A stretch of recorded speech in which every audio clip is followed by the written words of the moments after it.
This is Felt Recoil. Is that even a thing anymore? I don't even know. Should it be? Yes, it should. Welcome to the Felt Recoil podcast. My name is Chris. Across from me. It's not the first time I've asked myself that question, by the way, but it's Patrick. Welcome. It's episode number 79. Glad you're here. Thank you for coming back. Thank you for telling people we exist. Always heavily appreciated. A lot to get to. First, let's talk about our charity of choice. It is going to be Operation Underground Railroad, OURrescue.org. That's OURrescue.org. They are gathering the world's experts in extraction operations and in anti-child trafficking. They are going around the world and rescuing children and adults who have been kidnapped into slavery. This is modern-day slavery. These people are mainly slaves in the sex trade. It is a disgusting world out there, and OUR is doing things to make it better. They literally are doing God's work. It takes them $60,000 per mission. Every mission rescues around 5 to 10 people, I'd say. It's not like an empirical data point they provide, but from following them and getting their newsletters and watching their Facebook page, they tend to grab 3, 5, sometimes 20, probably averaging somewhere between 5 and 10 people every time. It's 5 to 10 souls saved. It's amazing work they do, and I'm giving you special encouragement this week to support Operation Underground Railroad, and I'm going to tie back to it when we talk about why liberals are so angry. So that segment's coming. I think that's going to be our second segment this week after we talk NRA. But we're gonna dive into why liberals are so angry. Tie it back to Roseanne and OURrescue.org. That's OURrescue.org. Please visit. Think about donating. They need your help. Okay. We have not been here to do an actual off the cuff show as we tend to do in a very long time. I do want to say thanks. We do this every week. We come in here and basically I flap my gums and you tell me when I'm dumb. And it's not often. And I'm getting really good at it.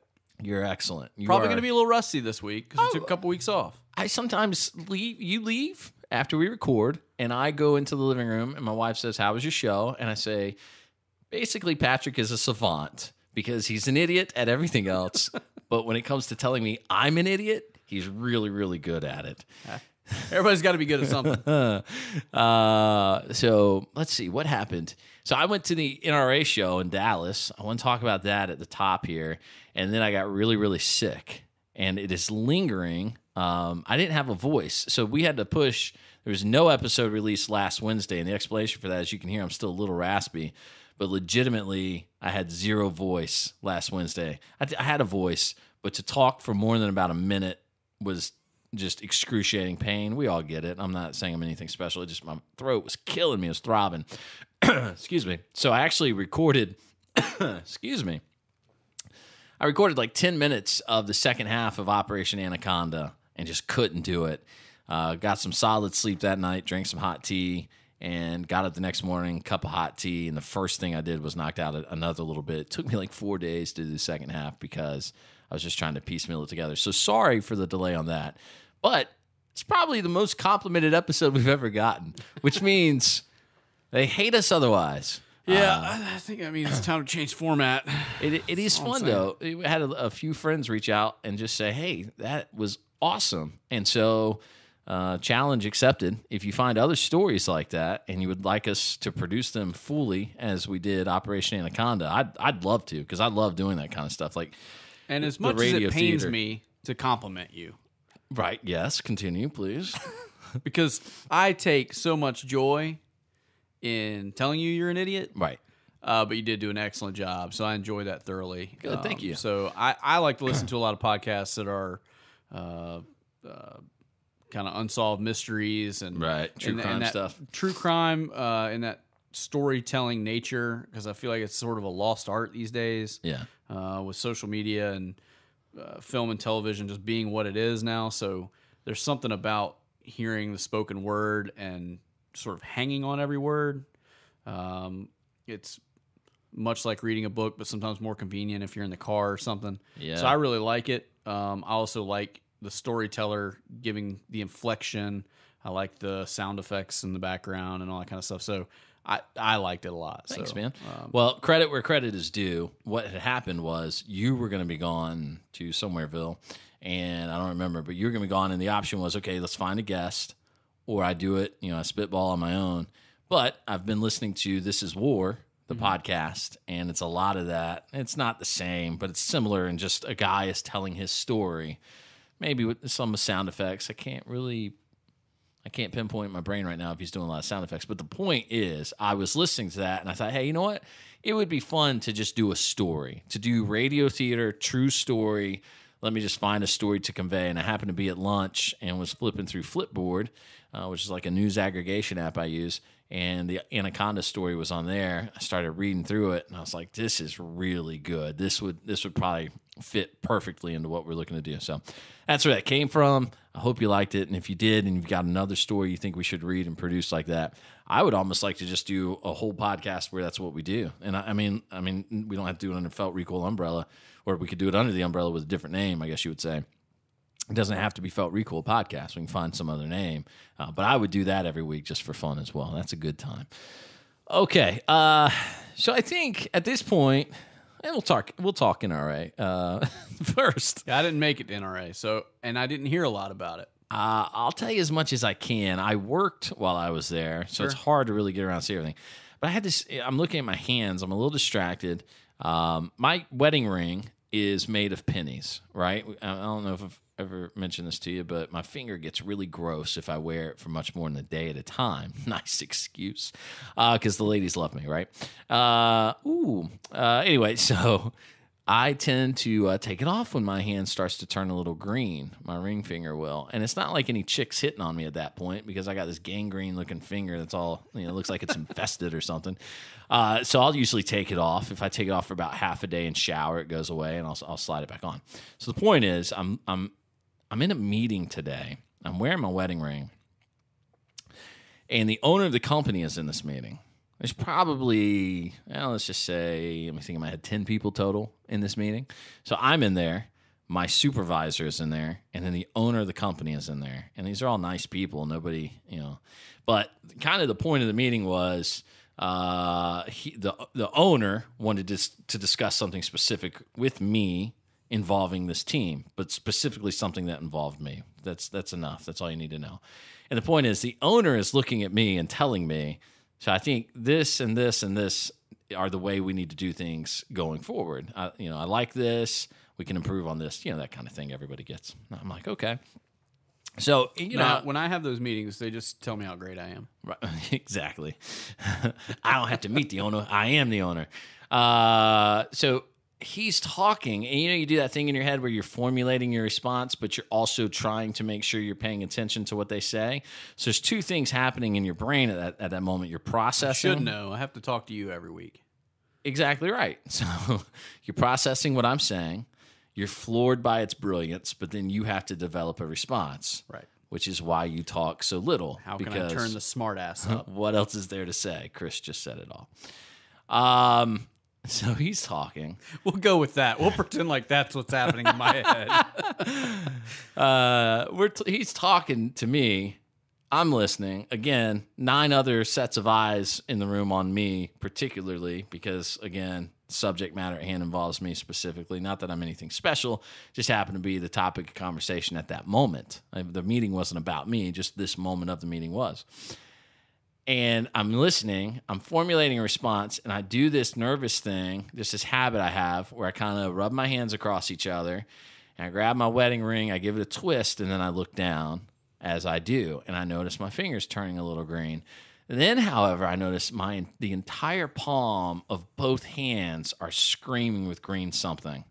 You still see on my fingers. I've washed these hands about 4 times today, and they're still green. Like, it almost looks...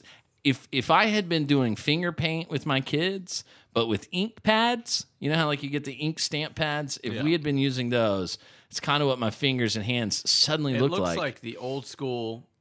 Remember when Crayola had the magic marker? Yes. But they were the body of the pen was white, and then it was made to look like a crayon. Sure. Oh yeah. What it looks like. You just drew with green all over. Old school Crayola green magic marker all over your hands. So I'm about to have to explain to the owner of the company why I didn't fail at my job. Okay, that's legitimately what's going on. Like, hey, maybe this could have been done better. Is there a reason we didn't do it this way? And I'm going to have to formulate my response. And I look down, and there's just green crap all over my hands. And then I go, huh. So I start talking to him, but then I can't not look at my hands. Like, I keep thinking about my hands. And then, this is the worst part. Another thing. You get nervous and you think, what if they find out I killed that leprechaun? Yes, that was it. Actually, the other thing I do as a habit is to put my hands on my chin. You'll see me a lot, like, kind of rub my chin or the side of my cheek or something as I'm listening to you talk. That is just my go-to Very for studious. processing what you're saying. So then it occurs to me, oh, crap. What if this is all over my face right now? Like, what if I've gotten it? So I took both hands and just buried them between my knees like a little kid and listened. And I was like, but I could not. For the next half hour of that meeting, they finally took a break. They're like, all right, we brought some food in. Everybody grabbed lunch, and then we'll continue the meeting. Man, I hopped up and ran to that bathroom, and I was just sure I was going to walk into big green streaks, like around my eyes and down my chin, which means, that whole time I'm wide-eyed, nodding my head. Yes, he's thinking, this guy is psychotic. Like, I've heard rumors. Green war paint on. He is psychotic. Green for money, boss. Green for money. I put my money war paint on. I came to this meeting. Let's make some money. Oh, man. Anyway, that was very hard to concentrate, but I thought, well, this will make a good story. So if all else fails and he fires me because I got green war paint on and I'm psychotic, at least the podcast has a strong story to start things off this week. But alas, I was fine. It wasn't on my shirt. I didn't have a green ink pen. The mystery remains. I mean, I had my good leather bag with me, and I started thinking, man, what if I got it all over my bag? Where did this come from? I still have no idea. No idea whatsoever. All right. Like somebody in the meeting was playing a practical joke on you? I looked around. I packed everything up, and I looked around. And then so everybody left. It's just me and my boss, and I showed my hands to him. He goes, "What happened?" I said, "I don't know. I've been sitting here the whole time trying to figure out where did all the green come from." He was like, "That is really strange." I said, "Yes, it is. It's very, very strange." Anyway, all right. Enough about me. Let's talk about me in Dallas. Okay. I went to NRA in Dallas. I'm not going to talk to you about any product that I saw. I didn't really see anything that was, reinventing the wheel. I went and looked at the aluminum framed Hudson H9. It's actually significantly lighter. You wouldn't think a half pound would make such a difference, but it does make a huge difference. So it's cool.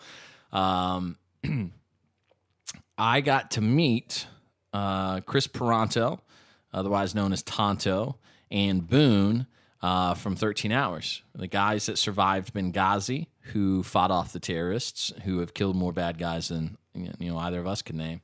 And that was exciting. I saw Marty Daniel. That was really cool. He was nice enough. When I say I saw him, I mean literally I walked by and went, "Oh, there's Marty Daniel." Waved at him. I saw Sheriff David Clark sitting outside of a hotel. Gave him a wave, said appreciate you. He said thanks. So that was kind of more what I was wrapped up in. I didn't go there with a product in mind. Actually, honest to God, I felt like I saw a lot of not so fun products, like things that they're coming out with that just didn't interest me. Maybe that's because I'm not a gun geek. Like, I can't get into, all right, so we made this gun and it's based on this gun over here, and so you're gonna love it. Not really my thing. Sometimes it is. Like a specific, like if you came to him and you said, all right, here's a great clone of the, oh man, I'm having a brain fart here. Is it the 36, the HK36? What's the rifle? Help me out. What's the G36? G36, yeah. So if you said to me, we've got an exact clone of that, I might be down because I love that rifle. But, this idea right now, what's cool is everybody's doing kind of the pistols. Right. Well, this is a pistol, and I'm just like, yeah, I'd rather, honest to God, I'd rather pay the $200 and have an actual SBR because I just had that conversation with I don't somebody know yesterday. why that is. Yeah, I don't know why that is. Not to be snobby about it. I would rather have the actual. But the brace conversation or I the was having actual with somebody buttstock. was these braces. They cost roughly, a lot of them cost roughly the same amount as a tax stamp. So really, the only added benefit you're getting there is that you get to take it home and Get it put quicker. it together today versus waiting a couple months. I'll wait a couple months. Yeah, I mean, whatever. So anyway, here's my takeaway from NRA. It's not all the famous people sightings, and I'm not saying any of that to brag. I'm just saying that's what I get caught up in. I walk around and look to see who's here. Like, who am I going to see? Who's here? Saw a lot of famous people I didn't care to see. James Yeager. And then I saw... I saw, you know what's funny is I saw him and he seems like a really nice guy. He probably actually, I've heard stories. Everybody that I have ever nice talked guy. to It's gotta says be. that he is the most genuine person you will ever meet. You're not. I think it's a lot of YouTube bravado. I think Yeah. it's him puffing his chest up, trying to be Mr. Cool Guy for the cameras. And he's puffing his chest up because he's always got to pull his shirt off of it. That's a good for point. some reason. Yep. Have you ever noticed that? James, they don't make just one size in shirt, man. I think his air conditioning's broken, sticky in there. I think he's fresh from his 3-gun match. Now that we're talking about it. Okay, fair enough. Those guys are all wearing shirts about 2 sizes too small. Requirement. It is. What is going on? None of you work out. Wear baggy. All right. Such a jerk.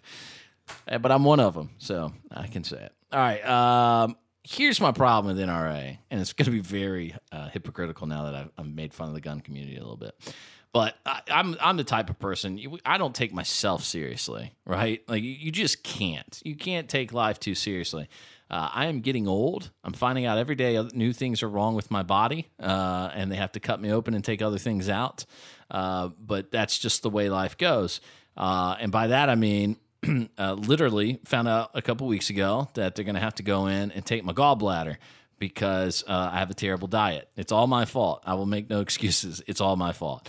And so I get that, and they're taking it. But you could be the type of person that says, I don't want any jokes. Hey, real quick, do Yeah. you want to check and see if I'm a donor?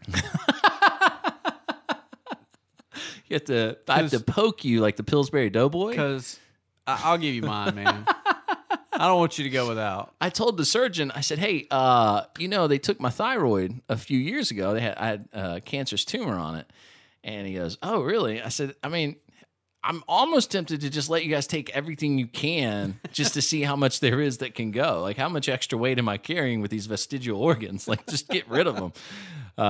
Turns out that's not where the weight comes from, which was interesting. Hey, to me. guys, while you're in there getting that gallbladder, you mind ripping these tonsils out? Right.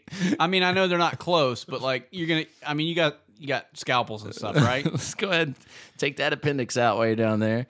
So here's my point. You can be the type of person that when these things happen and you have a very non-consequential form of cancer, which is what I had, or you have your gallbladder needs to come out, you can wallow in that, or you can say... Are you kidding me, Chris? They just made a park for you in downtown Greenville. They better. There is a Cancer Survivors Park. Oh, I thought like it was Gallbladder Remembrance Park. Well... The gallbladder. If you give them a little time, they're going to make that one too. Don't you think I won't donate enough money to have a gallbladder bench?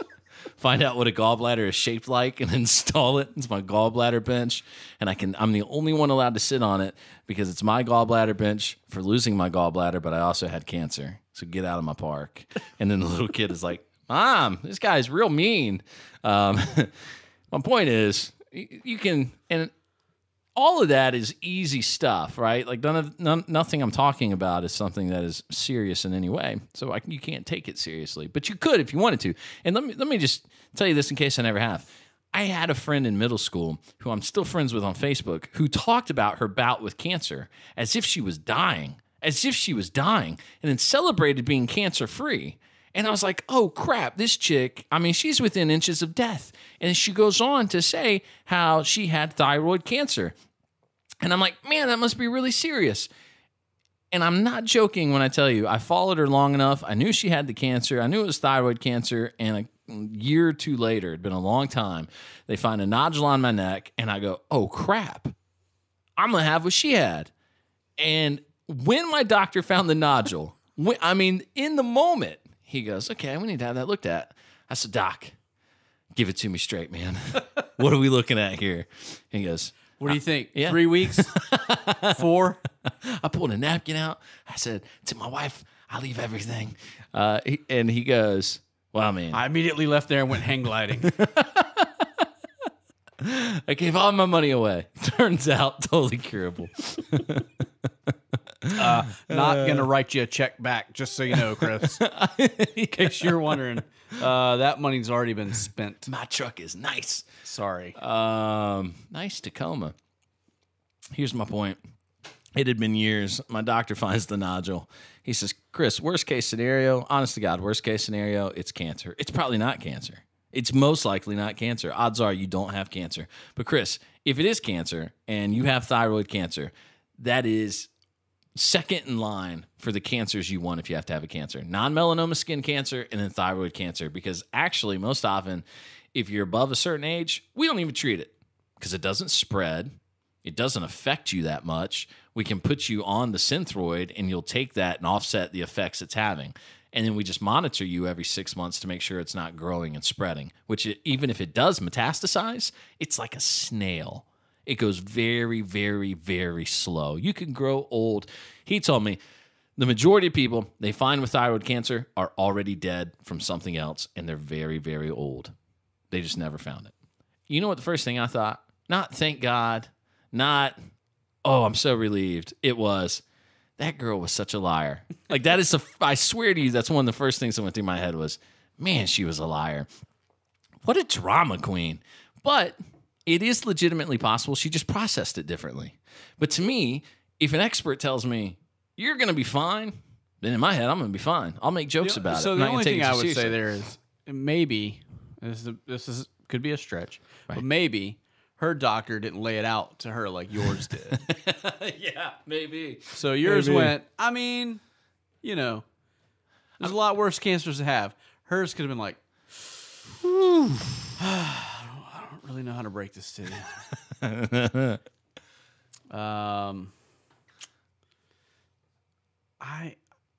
I think the best thing for you to do is just go home and be with your family for a couple days and then come back and talk to me.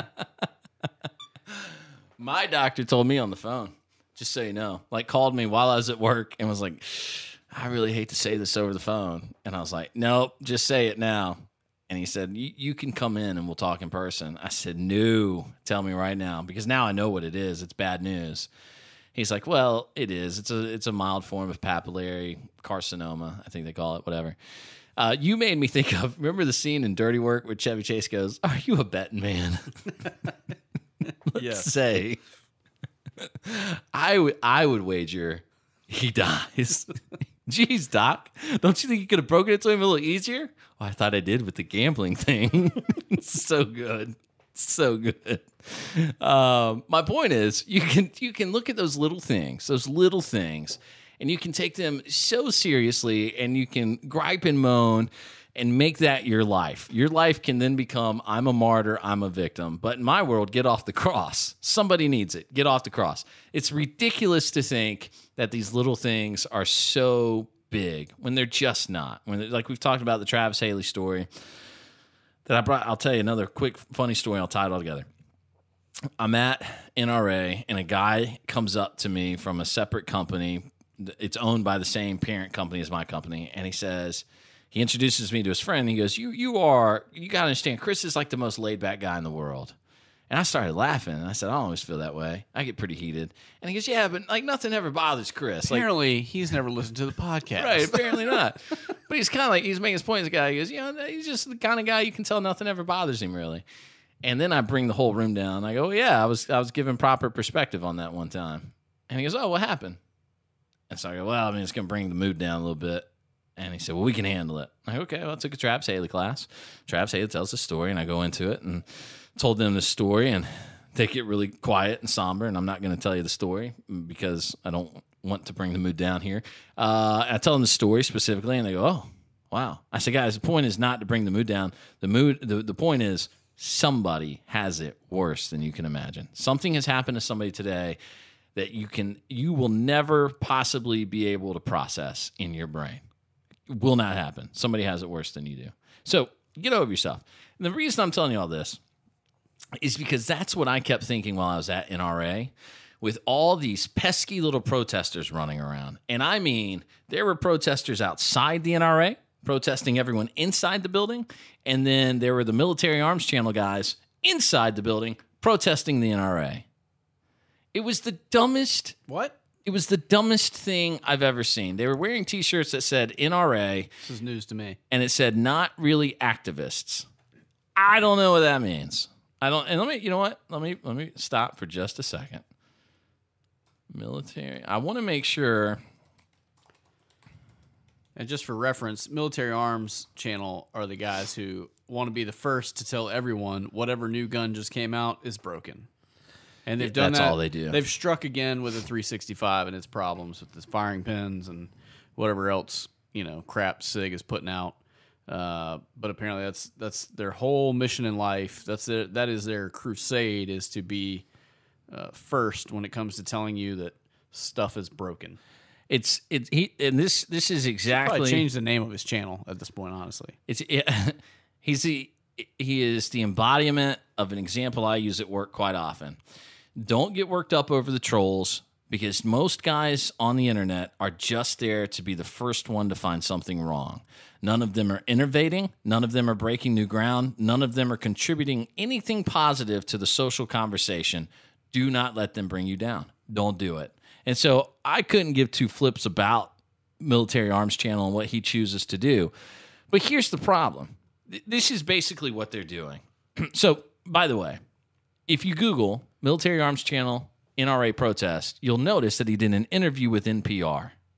Now, you tell me, who's the bigger enemy to your God-given constitutional rights, the NRA or NPR? A tax-funded organization that revels in leftist propaganda for fun, but gets our money to do it. He's willing to do an interview with them, but he will not support the NRA. Yeah, but where else are you going to go listen to free jazz? Take a hike. I don't mean free like it doesn't cost you anything. I mean free like free jazz, as in the genre, where they just noodle. Yep. Never mind. I can tell that's lost on you. That was such a crappy joke. You know what? Forget it. I was going to let you get enough rope to hang yourself there. So he touts that he's a lifetime member of the NRA, and his shirts are going to say, this is him speaking to NPR, quote, "The shirts say NRA, not real activists. So we're not happy with the direction that NRA leaders Wayne LaPierre and Chris Cox have taken. They think that the resolution to all that ails the country is constant compromise on our constitutional rights. And there's a growing number of us who are dissatisfied with that. He's unhappy," says NPR, "because they constantly negotiate our rights away. And my opinion is this, that in a compromise, it's assumed that both parties will get something of equal value, and that's not what happens." Okay. I don't care what his specific gripe is. I quite frankly don't care what his specific gripe is. I'd be glad to hear it. I'll read it at another time. The point I'm making is, you're willing to do business with NPR. You're willing to spread your name. You're hoping for notoriety through this interview with NPR, a leftist propaganda machine, so that you can badmouth the NRA. You are now a puppet for the leftist propaganda machine. Whether you want to admit it or not, that's what you are. So enjoy the company you are making with NPR while you're out there trying to divide the NRA. Now, here's a big picture. Here's a macro view of it, okay? I understand that they're not happy with the NRA over bump stocks, et cetera, et cetera. I disagree with the NRA on bump stocks. I don't think bump stocks were a great idea. However, I also didn't think Donald Trump was a great idea, okay? And I didn't vote for the guy, right? But I will vote for him in the next election because he has proven that despite many flaws, he has the best of intentions for the country in mind. And I don't think he's flirting with communism and socialism the way Barack Obama was. So Donald Trump, in his first elected office, has gained my allegiance for the next time I'm able to vote for him. I'll be happy to vote for him. Does it mean I believe in everything Donald Trump is going to say? No, because that's the way politics are. So when I voted last time, I voted for somebody else. But when I vote next time, I will vote for Donald Trump because I feel like he's done good things. It's the exact same thing with the NRA. You're going to nitpick one or two things that they've compromised on. I know that they have legislation they fought for in the past. But you have, right now, you have no greater, stronger advocate for gun rights than the National Rifle Association. Not only that, remember that they're the ones educating America's youth on safe and proper handling of firearms. You get all the gripes you want with them. I get it. Which is actually where most of their money goes, if I'm not mistaken. 90% of it goes to educational resources. 10% is for lobbying. And if you would believe the mass media, they would have you believe that 90% of their money goes to lobbyists that control your local representatives. You know, we've all got that sibling. And when Thanksgiving's over and the other siblings are all sitting around, you just make fun of that sibling. You go, man, Keith, what a dork. But the minute someone outside the house opens their mouth about your relative, it's all like Donkey Kong. You will smack it shut. The gun community needs to stop dividing itself. If you don't like the NRA, that's fine with me. It really is. You cannot like them. Join a different organization and advocate over there, like Such does. I don't know if Such supports or doesn't support the NRA. I don't know. But I do know he's got certain organizations that he constantly implores people to support. That's good. That's the good we need. What he's not doing is aligning himself with NPR for the sake of notoriety so that he can badmouth the strongest advocacy group we have. I don't know. The guy. I really didn't like this guy before. Now I really don't like him. I don't know Tim. I've never met him in person. He's probably a nice enough guy. I'd be interested to know if he's trying to run for the board. If he's at least chasing the coattails of Adam Kraut, who will say to you, hey, there are issues at the NRA, but there's people like me who are willing to fix them. Sure. So let's put me on the board and let me let me right the ship, as it were. I don't want to hijack this, but you brought it up. Right ahead. So since you brought up Adam Kraut and the NRA, that's really the only thing I cared about from this this convention, and was whether or not he made it on the board. Mm-hmm. Year before, he missed it by 60-ish votes. 60, yeah. This year. I think he was in the same ballpark this year, 68, something like that. Here's where I take issue with what's going on at the NRA. I don't know a single other person on that board, or that was voted onto it, I should say. There were a couple names that I did recognize that were on there, but not up for re-election, I think. Of the people that ran and won seats, I don't know who any of them are. None of them ring a bell. Right. Not even remotely. Yeah. Maybe if I looked them up, I'd go, okay, yeah, they work for whoever. Or started whatever company. Sure, I get it. My problem is you have a guy like Adam Kraut who is tied in with Recoil Magazine and Recoil Web and social media. He has the legal brief that he does, a vlog on that's hooked into other channels. Mm-hmm. He's all over Facebook. He's all over YouTube. The guy has a presence. So, this could go one of two ways. Either all these people that watch his videos and read his articles aren't taking the effort to go vote for him. Right. Or the system is rigged against him. Tinfoil hat side of me says they hate this guy. Yeah. Oh, yeah. Because he's the outsider. He's kind of that Donald Trump figure. Sure. Who's going to come in here and shake things up, and he's going to disrupt the status quo, and it's not going to be what it was before, and the good old boys club isn't going to remain. Yeah. I tend to believe that. And largely in part because I don't recognize any of the other names. Mm-hmm. If the Marty Daniels of the world or the Trey Knights of the world were to come in here, or the Travis Haleys or whomever were to come in here, if Larry Vickers tomorrow says, I'm running for the board, I'm going to go, yeah, well, of course. Yeah, you're in. But none of those people, all of those celebrities, right, in the gun world that you saw at the show, same people that I saw at SHOT Show, we saw them in NRA last year, none of those people are either willing or able to run. Maybe if they did, they would get on the board. Here's a guy who I think is kind of in that celebrity status at this point. Oh, yeah. But for some reason, he's coming up just shy. Twice in a row. I find that a little bit hard to believe. Well, am I crazy? You no, can tell me if I'm crazy. Well, here's the thing. Let's do this. Let's say NRA board voting results 2018. Because here's the thing. You had to be an NRA member.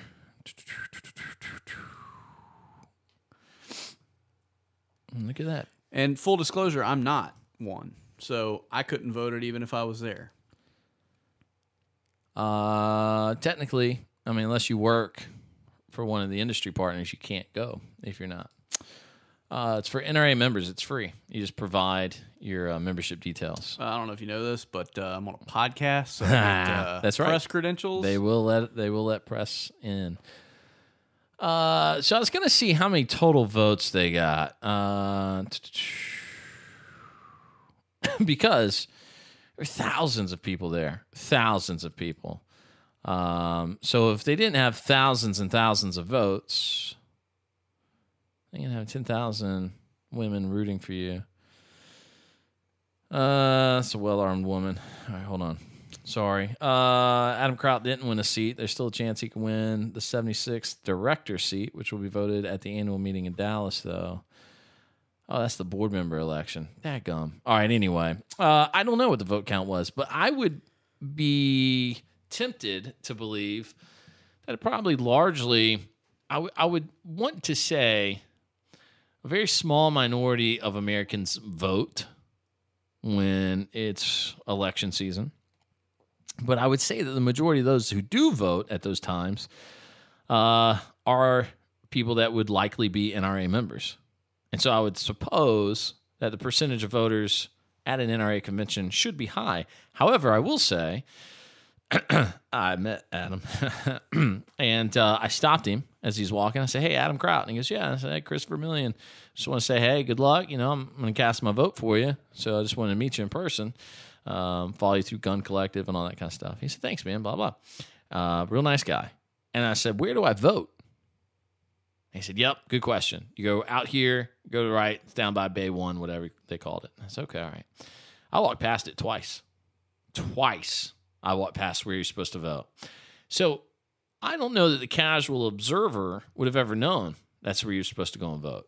And I don't know that they would care too much. Maybe not. So that might cut the vote pretty harshly. But again, that still proves our point. You got to care enough to get in there and change it. You know, I didn't like Trump running, okay? I definitely didn't like Hillary running, but I didn't know who you were able to trust at the time.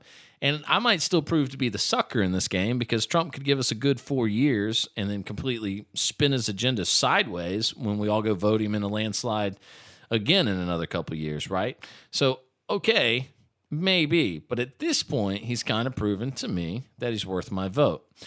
However, if I just sat at home and said, well, I'm not going to run for local office and I'm not voting for anybody, and if I were giving public interviews to the NPR and saying, you know what, America is failing overall, and I don't like the direction America has taken, and so I hate, I'm not down with America, and I don't support America, and so I make these T-shirts that say America's not a great country, and you can't make it great again if it was never great in the first place.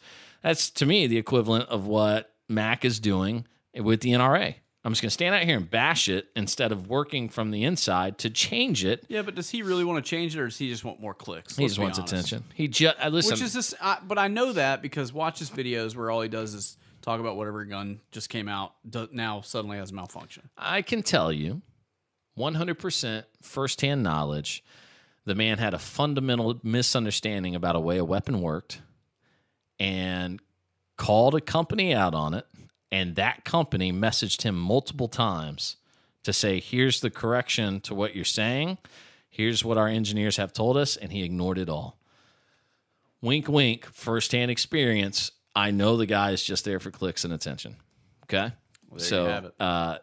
Yes, you're exactly right. However, it just does us all a disservice. So the point I'm making here is the thing I took away from NRA is I didn't know who to be mad at. Everybody was mad at each other. And I feel like that's a house divided. And Sure. It will not stand. And we got to correct that. And I know we pick on people. Sorry. I pick on people. I know I do that. The James Yeagers of the world. Other guys say, I really just like to give them a hard time because they've done dumb things. I thought about John Correa the other day because the NFL players kneeling is back in the news. And who was it? I think it was, I don't want to say who it was exactly, but somebody made a comment that said no true American would ever take a knee during the national anthem. It's just not something they do. And I thought, I wonder if Korea would give the excuse of the anthem wasn't playing, because that was like his big fallback. By the way, saw John Korea, NRA. Hey, buddy. The guy, by the way, that is protesting racial inequality in America, John Korea, the guy that took a knee at the American flag to protest racial inequality. Yep. His entire 4 or 5 person entourage, all white. What? Not a single minority in the mix. So here's a guy creating jobs that could very well tell the people around him, I know we're related, and so I can pay you less, most likely, or whatever the case may be. I can reward you with a job at the top of the food chain here. But I believe so much in my mission. See, he's a lot like the global warming alarmists here. If those people all believed in their mission, they'd turn their lights off, they'd live in tents, and they'd make such a radical difference. By the way, this is a Pat Sajak argument, believe it or not. He wrote an op-ed once. God rest his soul. No, I don't he's know. still up. I don't know. No, back up. Not Alex Trebek. All right. That guy's been dead for 15 years. Somebody should tell him. Sajak once said, let's just say this. Let's say that a third of Americans believe in global warming, a third don't, and a third don't care. If the third that believed in it practiced what they preached, the difference would be so significant that we would all be compelled to follow suit.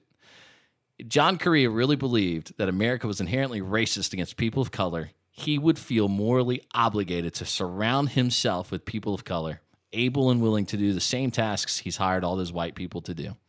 Even if he's not paying those people, he could reward people of color with their trip to the NRA show as he took these people. And don't give me the excuse they were family and friends, because hey, your family and friends don't know what it's like to be discriminated against, but those people of color do, right? You took a knee for them. Obviously. You can buy the plane ticket. Thought that was funny and worth mentioning. Why did I get on that? Yes, I take jabs at these people because they do dumb things, and I believe they deserve criticism, but I look at it as it doesn't mean I think they're terrible people. As a matter of fact, it just means I think they hold a position that is absurd. I think John Korea's position that police are inherently racist is absurd. That America is inherently racist is absurd. Okay? America is the land that ended slavery. America is the land that gave black people and women the right to vote well before Europe did. So knock it off with that garbage. Okay? Point being, there's worthy criticism. I think we got to be really careful. And I'll hold myself accountable. I don't want to be the guy that's like driving division. But certainly, if NPR came knocking on my door tomorrow and said, we're going to do a story about the gun community, I'm going to tell them to take a hike. I got no interest in talking to NPR, okay? If they want me to be the counter voice about why the Second Amendment is important, then I'm glad to give that interview. But I'm not giving them an interview about why the NRA is faulty in its theology and reasoning, as the Military Arms Channel did. So I think if you're a big fan and supporter of Military Arms Channel, it is time to evaluate whose side he's on. He came to the NRA, and he tried to divide and cause division, and he went to NPR and said everyone should hate on the NRA. So you tell me. I'll tell you this. Someone sent me a link the other day about the SIG 365 and its broken firing pin, and it was a military arms video about it. And I purposely did not click on the video, and I know that my one click probably doesn't make that much of a difference. I don't care, though. Right. I didn't click on it because, one, let's get this out of the way. I already know that gun sucks. Okay? That thing's a big piece of crap. I knew it the first second I saw one. Oh, yeah? Two, I don't like that guy because this is what he does. And everybody wants to send his links around. I get it. I understand the buzz. People were sending it to me because they know I don't really like SIG, and they were just trying to get me riled up. Mm-hmm. I literally just didn't open it. Yeah. Well, look, I don't need that confirmation bias. You know what I mean? Right. I don't need someone to tell me that SIG sucks. I already know. Thank you, Military Arms Channel. Moved on with my life. All right. I think that's enough beating up on all the people in the gun community. But I'm rather distraught. And I guess I kind of view this as the post-Thanksgiving conversation with the doors closed, even though it's not. It's a podcast anybody can listen to. But I do think we got to get better at banding together. So is that that's the takeaway from NRA? Was it just disheveled and? Well, no, I mean the NRA did a great job. It was a nice convention. Them. I mean the community as a whole. Absolutely. At NRA convention. Absolutely. Yeah. Everybody was super nice. I was surprised that, I'm walking around with my work shirt on the whole time, and people would stop me. Hey, we have one of your rifles, and we've been using it for this, and we love it, and here's my card, and call me if you need me. You know, just everybody's super, super I did nice. the same thing at shot, and I got punched in the face. No, I'm kidding. I'm kidding. Well, that's what you get when you grab Larry Vickers by the collar. Yeah, well, Hey. he had it coming. I just hope that we can all, honest to God, just find a way to get along, because it's obvious that they're not. And if we don't have each other, man, we got nothing. Because we've never been under greater attack as a gun community. We just ended 8 years of onslaught, and so we're going to divide ourselves even more by showing up at the convention and acting like, well, they're not real activists because I disagree with the bump stock ban, and I disagree with several other things they've done in the last 5 years. And now we got this hog kid after us. Right. What are we going to do? Look, same thing I say about all the griping about YouTube. If you're unhappy with it, offer a solution and fix it. Stop whining, offer the solution and fix it. You're unhappy with the NRA? Start the military arms activist group or something and go make America great again and do everything you can.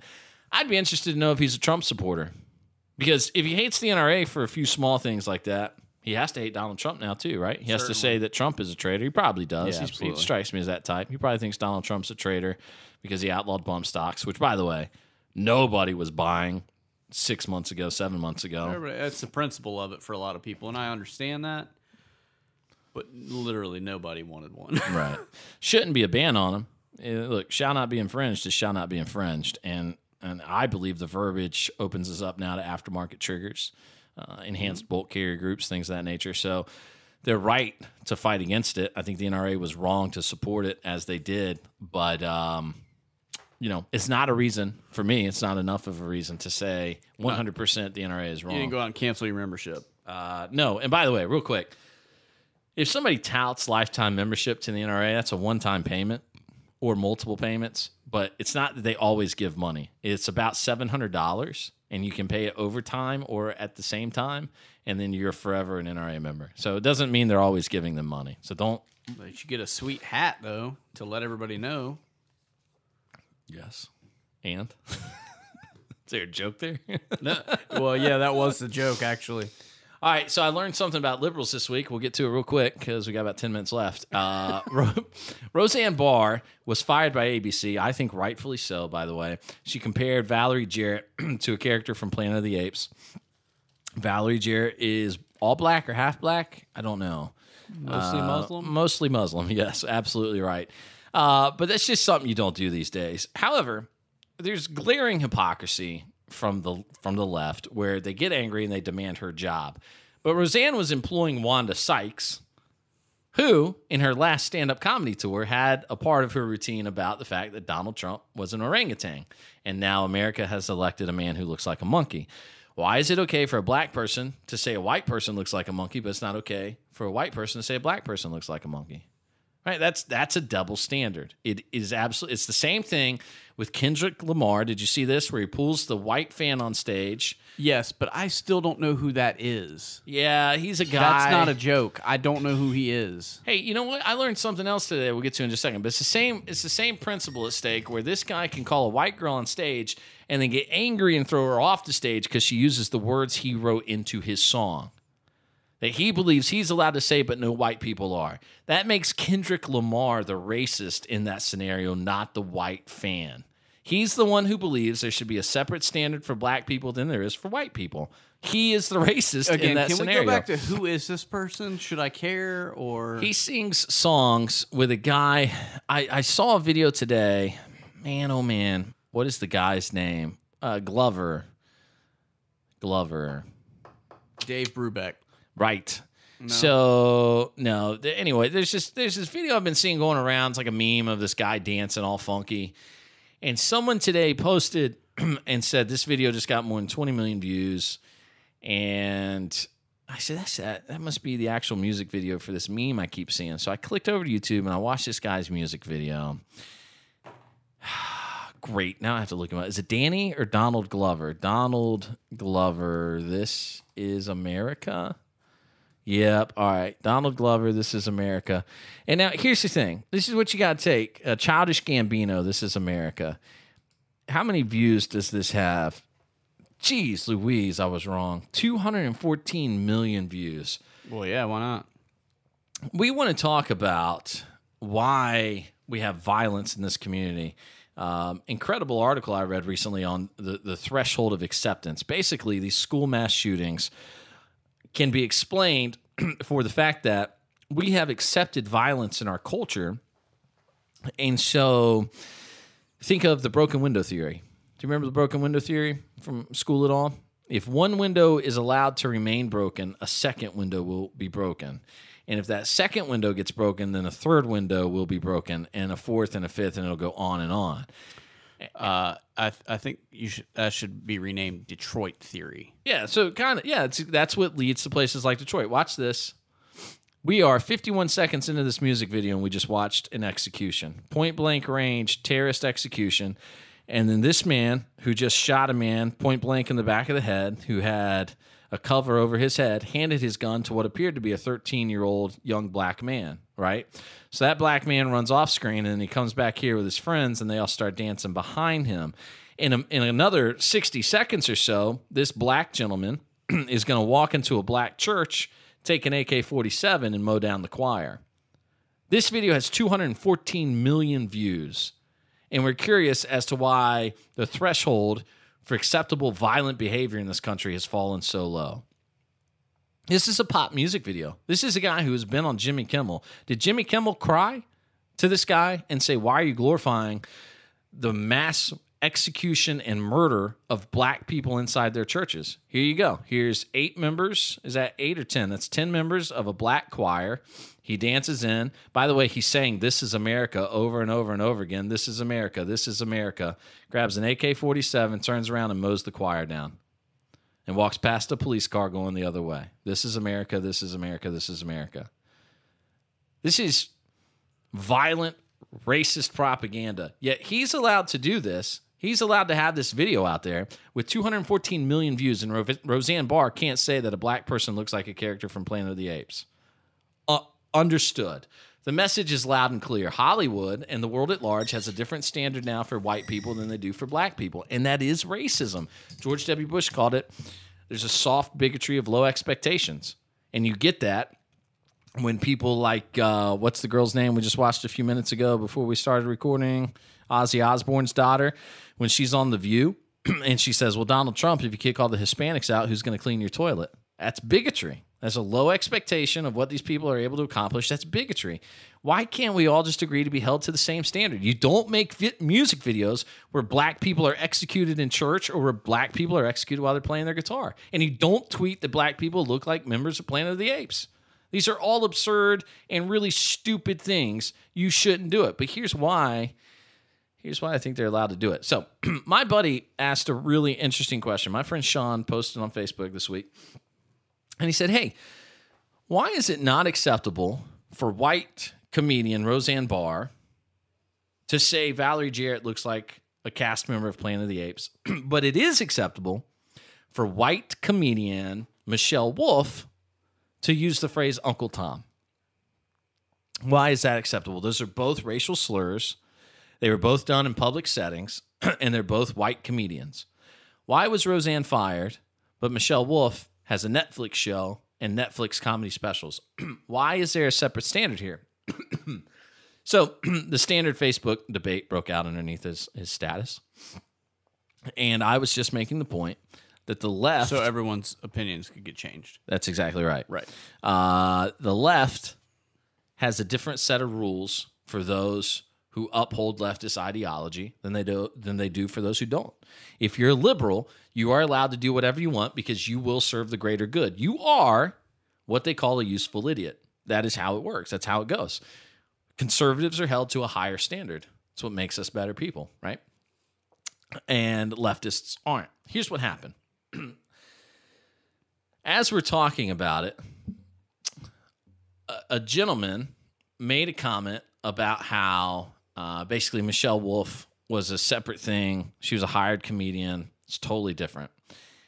And I said, basically, I found Michelle Wolf to be abhorrent. Her comments about abortion and the flippant way she addressed abortion were inexcusable, and I wouldn't spend my money with her. But people are free to employ her, but I won't put my money behind companies that do. To which he replied, well, abortion can be funny, though. So I said, you think the people that spend their money with you agree? And he said, don't care. So as it turns out, he works for a couple of radio stations. So Christopher Million the Troll pops out, and What? Yeah, I screen grab his comment that abortion can be funny, and I email it to his program director at his radio station. I post it on the radio station's Facebook page, and I just say, hey, taking a poll here, how many people think this comment is funny? How many people think this is humorous? This idiot works for an oldies station in New Jersey, and he's going around. Now, for the record, that wasn't what prompted the troll to come out. What prompted the troll to come out was that I said, well, I don't find things like that humorous. And if you do, I'm sorry, but I just don't. He replied and said, even rape can be funny if you do it right. So my reply to him was, absolutely can't agree with that. What I would suggest is that you Oddly visit... worded comment. He's an idiot, like I said. I would suggest you visit OURrescue.org and learn about the victims of that crime and what they go through and consider making a donation. His reply, I don't see what child sex trafficking has to do with any of this. So again, idiot. Doesn't understand what he's doing. Doesn't understand what he's talking about. But here's my whole point. So I went troll on him. I took his comments, sent them to everybody that was willing to listen. He came back and later deleted them. His radio stations deleted them off their Facebook page. No. Yeah. No response to any of my emails, multiple emails. And so I go, okay, fine. So what is happening here? What is happening? What's happening is here's a guy of the leftist mentality who's willing to say these kind of things, and he will not be fired. He will not be reprimanded at work. He will continue his job because he serves the greater good. And it proves that leftists are always so angry because nothing they have ever done has worked out right. They've never had a policy that worked out correctly. Like you said earlier, look at Detroit, look at Chicago, look at D.C., look at Maryland. All these states that are blue, deep, dark blue, cannot survive. California is bankrupt, but free healthcare to all the illegals. Okay, can we just divide into 4 separate states? You know what I'm saying? They're angry and they're bitter at you. Yeah, they are angry and bitter at you because nothing they've ever come up with has worked before, and that makes them mad. And so, since their numbers are dwindling, they must allow this kind of behavior. Childish Gambino can make a music video where he executes the black members of a church with an AK-47. It can get 214 million views, and the guy's allowed to continue to flourish in his career because he totes the line. He's a leftist, and they don't have enough of them to not forgive. I mean, what is the excuse for that? What could be the artistic whatever I take away from that? What's my impression supposed to be? That guy is a useful idiot. That guy is a massive part of the problem because this is what your kids are. These are 13 and 14-year-old kids dancing behind him in this video after he just executed a church choir. 10 black members of a church choir. And everybody's smiling. Huge smiles on their faces. And he's saying, this is America. This is America. So tell me all you want that, well, what he's trying to say is America has allowed this type of violence to flourish and these types of things to flourish. Exactly. It's acceptable to you because he's making a political statement you agree with. However, if Blake Shelton wrote a song tomorrow called Kill Whitey, right? And then it glorified a school shooter in the music video, and then he pulls a black girl up on stage, and the minute she says kill Whitey, he kicks her off the stage and tries to make a political statement about it. How absurd would we all agree he was? We would all agree he's just a massive idiot. So that was my eureka moment for the week. The left is angry because nothing they've ever come up with works, and they forgive this kind of behavior because the numbers are dwindling. I think. I wish I had something to add to that, but I'm still kind of dumbfounded at this music video because I've never seen it before, so I just watched it and I didn't listen to it. I just watched it, but the visual of it is off-putting, to say the least. I don't know who this guy is either. I'm so old and out of touch, it's not even funny. All right, look. If you're listening at work, put your headphones in. Because I'm going to play some of this because this is kind of off topic, but also on the topic. So this is called This Is America. Party just for me. You ain't gotta dance it. Hold on. All right. Dance and shake and break. This This is America. Don't catch you slipping now. Don't catch you slipping now. Look what I'm whipping now. Okay. This is America. Don't catch you slipping now. Don't catch you slipping now. Look what I'm whipping now. This is America. Can you believe that guy has a record deal? Sorry. We're a minute and 11 seconds in, and face he's making. nothing has really happened. I mean, as far as Music? lyrically, Yeah, musically, nothing has happened Just yet. listen. Is that because this is supposed to be artistic expression through video? I guess. Don't get distracted. I just want focus on the melody with me. Focus on the melody. Okay. Don't catch you slipping now. Look how I'm living now. Police be tripping now. Yeah, this is America. He stole this song from a white Chick-fil-A guy. Do you remember? All right, I'm gonna have to do it this way.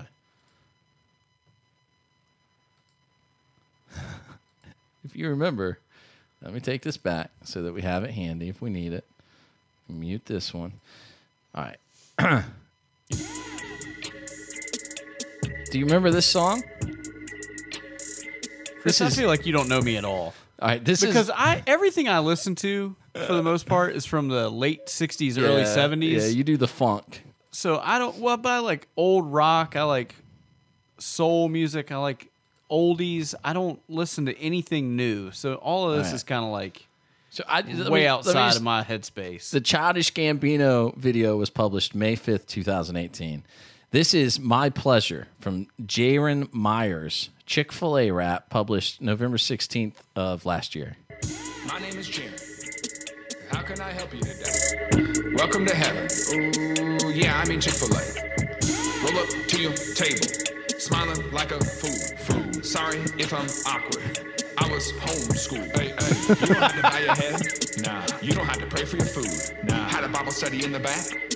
We already pray for you. Pre-blessed! It is my pleasure to serve you. Hey. It is my pleasure to serve you. Hey. We're serving the chicken the Lord's way. Unless it's a Sunday, my pleasure to serve you. All right. Now you're telling me that this isn't... Money just for your eyes. Look what I'm whipping now. This is America. You're telling me he didn't steal that from the Chick-fil-A rap? You're telling me he didn't steal that from the Chick-fil-A rap? You might be onto something here. Dude, Don't catch you slipping now. he stole that from the Chick-fil-A rap, dude. It's my pleasure to serve you. Hey. It is It's my the pleasure same to serve you. music and Serving the everything. chicken the Lord's way. Unless it's a Sunday, my pleasure to serve you. I think Come I on, think the kids man. call that a beat, Chris. Tripping now. Police be tripping now. Yeah, this is America. Guns in my area. I got the strap. Hey. I gotta carry 'em. Yeah, I'm a Oh my gosh! I'm telling you, he stole that so hard. All right, anyway, that's the left. All right, and, we need to get Chick-fil-A rap guy on the show. and ask him. We need to find out if he feels the same way, and if so, we're going to start a GoFundMe I think we got to sue him. for his legal fees. We got to at least do a cease and desist. That's Do you see- I mean that's intellectual property theft right there. I don't care who you are. Do you see that I'm singing? Can I just tell Okay, you? because I'm going to describe this because nobody can see it but me. But Chris is sitting in an office chair and it just Yeah. broke. Yeah. Well, no, it didn't just break. but Well, you're right. it's been on the fritz for It's a just while. died. Oh, since day 3 that I've owned it. I bought this chair when we moved into our house in Greer. I bought this office chair. I said to my wife, I'm going to get myself a nice office chair. I've never had a nice office chair. I bought this office chair. I got a call from a friend. He said, "Can I come work on my resume at your house?" I said, "Yeah. I just bought a new office chair. It's going to be super cozy for you." And he plopped in this thing and broke it on day 1. And it's always had a problem. It won't maintain height. Were you like, man, I hope you get that job for this resume so you can buy me a new chair, you jerk? Right? But And so what just happened it was just gave out all the way. Chris just, like, slow elevator just descended right in front of me. And then he tried to fix it, so he grabbed a little lever and he stood up and he adjusted. Chair came back up. He sat down. Slow elevator again. That happened 3 times. And on the 4th time, down for the count. There it is. And so now, Chris, We're up. I think his chin is almost touching the table. I don't know. This is pretty awkward now. I might get the kids' table at Christmas dinner or something. All right, let's move to our vote and then we'll wrap this up. Hey, and real quick, I wasn't kidding. You texted me this about Venezuela has banned private gun ownership. That was June. That was in June. Okay. June. Am I reading that right? June 1, yep. June 1, 2012? Yep. All right. So that's been, what, 6 years? All right. And so the reason that's pertinent now, because I thought this would already just always been the case. Like, I thought that was a thing, but apparently it's rather recent. And so here's the thing that's pertinent now, because so Venezuela has banned private gun ownership. If you didn't know, it used to be years ago, you could get a gun in Venezuela, and you had to have a permit, blah, blah, blah. Sounds a lot like North Carolina. In California... It's a true story. According to guns.com, California's Senate has approved gun rationing, bumping the age to buy. And I've never heard them called long arms. Is that an acceptable term? Usually it's long guns. I mean, yeah, if you're fighting the British. Right. Long arms, according to guns.com. I've always heard it long guns, but whatever. It doesn't matter. So It's very antiquated. You're going to have to be 21 to buy a rifle now in California. And you can only do it once every month, no matter what the gun is. I didn't realize... Can we back up to the Venezuela thing real quick? Yes. The reason I sent that to you, Please, is because Venezuela is on the brink, correct? Okay, so that article is from 2012. So we're talking a 6-year-old, almost to the day article. Yeah. And now... And now they're on the brink of civil war. Country is essentially collapsed. There's no food. I was about to say. Right? Yeah. So I sent that to you. I didn't explain myself, but the point of that was take a look at the timeline where they outlaw private gun ownership, essentially. And I think, and I could be wrong on this, if somebody knows, feel free to shoot me an email and explain it, but I think in most Latin American, South American countries, Central American countries, whatever you want to call them, you are so racist. I know. I lump them all together. You're just directionally racist all the time. It's just like that Osborne kid. Nobody's here to clean my toilet. Kelly. Yeah, Kelly. There you go. Most of those countries, I think, in terms of private handgun ownership, you can't own anything larger than a .380. Well, I feel like I remember reading that somewhere before. So I don't know that handgun ownership in those places was ever like it is here. Yeah. In terms of variety and caliber, but apparently they outlawed it all, and then within less than 6 years, it didn't even take a decade. Yeah. right, the country descended into legitimate chaos. So, lesson learned: they take your guns, and then soon thereafter, they will take your food. Right. Legitimately take your food. So segue that into California. To me, this looks like we're taking the legitimate first steps in moving into that prospect of just removing the possibility of private ownership of firearms. Yeah, just about 2/3 of the Senate voted in favor of SB, Senate Bill 1100, sent it to the Assembly for further review. So what that does is it will ration gun sales to a dozen per year per individual, and it increases the age to buy rifles and shotguns from the current 18 years to 21. Sponsors say it will help keep the public safe and is stronger than federal regulations. This bill sends a clear message to those in Washington who continue to ignore the cries for change to our gun laws. I haven't heard them. Here in California, we create change and respond to gun violence with sensible control. It is a fact. It is a fact that less good guys with guns means more crime in your area. This is the state where an illegal immigrant shot and killed a woman and walked away scot-free. Picked a gun up. Was he a felon? Well, I mean, He'd been deported multiple times. of course he was a felon. He was in the country illegally. Picks a gun up, shoots a woman, Kate Steinle, kills her, and the state doesn't even bat an eye at it. Just goes, whatever. Guy walks free. Give me a break. Common sense gun reform. By the way, what would this law do to save Kate Steinle's life? That is the question you ask all of these nitwits who tell you these new gun laws are going to save lives. Find the most recent tragedy and say to them, how will this law have prevented that? This kid in Santa Fe who stole his dad's revolver and shotgun and went and killed classmates. How would this law have stopped that? Because he still broke the law. He's 17. He still broke federal law to have both of those guns in his possession. Idiots. Useful idiots. So California, the state, the entire state of California, again, our vote of the week. I learned something. Take this with you, and then we'll be done. Did you know that if you build out more than 15 rifles in a year, you're legally required to have an FFL? No, sir, I did not know that. That is true. So if you're buying stripped lowers and building them into rifles and you do more than 15 a year, technically you're manufacturing weapons.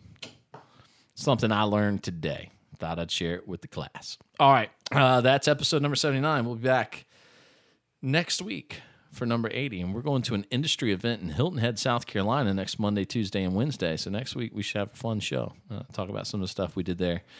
Maybe interview some people. We'll see what happens. Certainly hope so.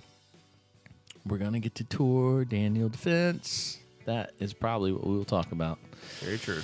Going to be a good time. All right. Hey, thanks for hanging out. You can email me, Chris, K-R-I-S, at feltrecoolshow.com. Patrick, common spelling for common man, at feltrecoolshow.com.